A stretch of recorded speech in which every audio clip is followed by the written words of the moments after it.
السلام علیکم ناظرین، آپ کی خدمت میں ایک اہم موضوع لے کر حاضر ہوا ہوں۔ آج کا موضوع ہے حسن اخلاق۔ حضرت رسول اکرم صلی اللہ علیہ وآلہ وسلم ارشاد فرماتے ہیں، آپ لوگوں کو مال سے راضی نہیں کر سکتے تو آپ کو چاہیے کہ آپ لوگوں کے ساتھ حسن اخلاق سے پیش آئیں۔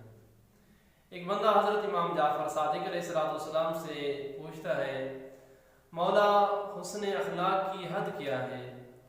مولا فرماتے ہیں، آپ کا کلام پاکیزہ ہونا چاہیے اور آپ کو لوگوں کے ساتھ خوش خلقی کے ساتھ پیش آنا چاہیے۔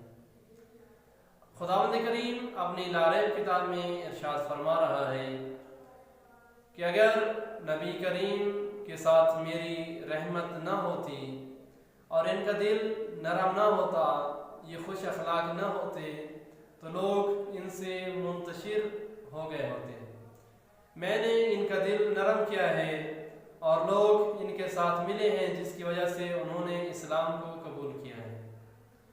حضرت امام زین العابدین علیہ السلام ارشاد فرماتے ہیں، خداوندہ اگر لوگ مجھ سے دور بھاگیں گے تو میں ان کے ساتھ تعلق کو جوڑوں گا، اگر لوگ میری برائیاں بیان کریں گے تو میں ان کو اچھائیوں سے یاد کروں گا، اگر لوگ میری غیبت کریں گے تو میں ان کی اچھائی بیان کروں گا، اگر مجھ سے نفرت کریں گے تو میں ان سے محبت کروں گا۔